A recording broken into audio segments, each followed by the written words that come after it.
Hi வணக்கம் good morning மக்களே. பார்த்தீங்கன்னா நேற்று முந்தா நாள் எபிசோடு வந்து வேறு லெவலில் போணுச்சுன்னே சொல்லலாம். மாஸ் ஃபயர் பார்க்க வந்து மனசுக்கு வந்து நிறைவாக இருந்துச்சு. அந்த மாதிரி வந்து சாட்டர்டே சண்டே 2 எபிசோடும் வேறு லெவலில் போணுச்சு. அதுக்கு பிறகு வந்து கெமி வந்து விட்டு போனது வந்து ரொம்பவுமே கஷ்டமான ஒரு விஷயம். நல்ல பிளேயர், நல்ல கேம் ப்ளே பண்ணாங்க. அவங்க சொன்ன ஒரு விஷயம் வந்து என்னென்னு பார்த்தீங்கன்னா, அடுத்தவங்கள வந்து கீழே தள்ளி நான் என்றைக்குமே விளையாடினது இல்லை அப்படிங்கிற ஒரு விஷயத்த சொன்னது வந்து ரொம்பவுமே நல்லா இருந்துச்சு. அவங்க அப்படி தான் கேம் ப்ளே பண்ணினாங்க. நானும் ஆசையாக இருந்தேன், போயிடணும் பிரஜின் போனால் தான் அந்த கேம் வந்து இன்னும் கொஞ்சம் நல்லாயிருக்கும் அப்படின்னு பார்த்தா வந்து போகலை. கெமி போயிட்டாங்க.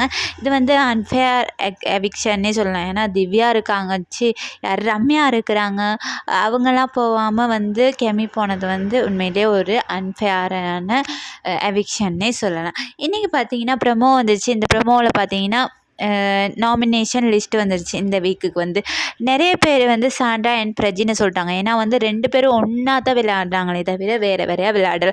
நேற்று பார்த்தீங்கன்னா சாண்ட்ராவோட நடிப்பு அரக்கினே சொல்லலாம். வேறு லெவலில் நடிச்சிருந்தாங்க. பிரஜின் போனதுக்கு கத்தி அழுது மயக்கம் போட்டு இதெல்லாம் உண்மையிலே நடிப்பு தான். உண்மைனே சொல்ல முடியாது. ஏன்னா மயக்கம் போட்ட உடனே இருந்துட்டாங்க இல்லையா.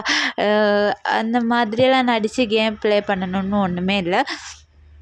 அவங்க அப்புறம் திவ்யா, பாரு, எஃப்ஜே, கனி இவங்க எல்லாருமே வந்து நாமினேஷன் லிஸ்ட்டில் வராங்கன்னு தோணுது. வந்தால் யார் வெளியே போகணுன்னு நீங்கள் நினைக்கிறீங்க, யார் உள்ளே இருக்கணும் அப்படின்னு நினைக்கிறீங்கன்னு மறக்காமல் கமெண்ட் பண்ணுங்கள்.